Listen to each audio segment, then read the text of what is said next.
Brazil's World Cup run has crashed to an abrupt halt. Eliminated in the round of 16 by Erling Haaland and Norway, the defeat immediately prompted Neymar to announce his retirement from international football. For fans in the stands, the devastation is absolute. This exit guarantees the nation will endure a grueling 28-year World Cup drought. But in the immediate aftermath, the global football media wasn't mourning the exit of an icon. Analysts and pundits immediately went on the offensive, actively blaming his inclusion for the loss. It leaves a heavy question hanging over the pitch.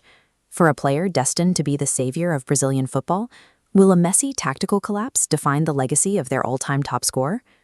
The criticism zeroes in directly on manager Carlo Ancelotti. The decision to bring in unfit Neymar to the tournament compromised the team's core strategy before the match even started.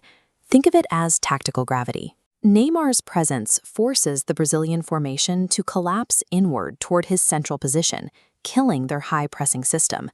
Instead of moving the ball dynamically, the squad yields possession to him, draining the pace of the attack. This ripple effect actively neutralized the younger generation. Vinícius Jr, arguably the most dangerous player in the world in open space, was suddenly deprived of his signature one-on-one matchups on the wing. Endrick faced a similar blockade. The rising star who thrives directly in front of the net found himself pushed out wide to accommodate Neymar's preferred operating space. The exact superstar traits that made him the focal point of the team turned into a tactical anchor, dragging down the pace, the youth, and ultimately Brazil's tournament hopes. To understand the severity of this backlash, we have to look at the historical data. This chart maps out Brazil's all-time top goal scorers. Neymar sits alone at the very peak, having surpassed the biggest legends in the sport to hit 80 international goals. There is a quiet poetry to how those goals bookend his career. His 80th and final goal happened right here at the Meadowlands, the exact same New Jersey venue where he scored his first international goal back in 2010. From the moment he stepped onto the pitch that day, the mandate was absolute. He carried the unyielding burden to single-handedly deliver a World Cup to a nation starved for victory. Simultaneously, the global audience demanded he validate his generational talent by claiming the Ballon d'Or, a prize he never managed to secure.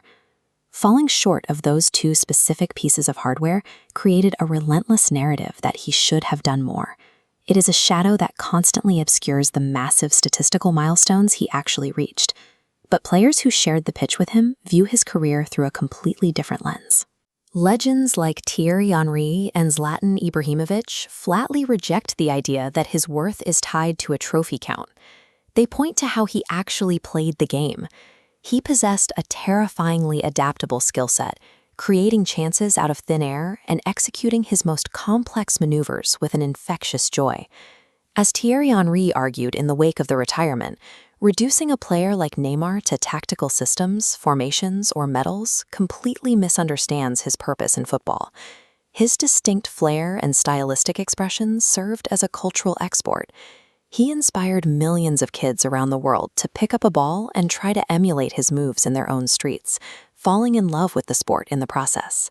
Evaluating his legacy purely on global titles ignores why people tuned in to watch him in the first place.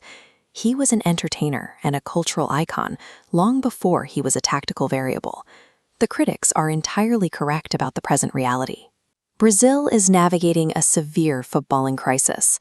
They lack a credible world-class center forward, and this final tournament appearance was a disorganized mess. Building an entire World Cup strategy around an aging, unfit superstar resulted in a spectacular miscalculation on the pitch. But football history has a way of filtering out the noise. As the years pass, the bitter tactical autopsy of this single match against Norway will slowly fade from public memory. What remains is his enduring impact on football culture.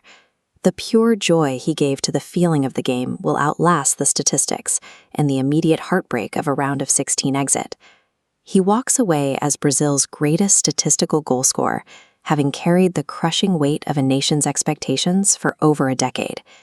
And through it all, the last true Samba dancer never stopped playing the beautiful game with a smile.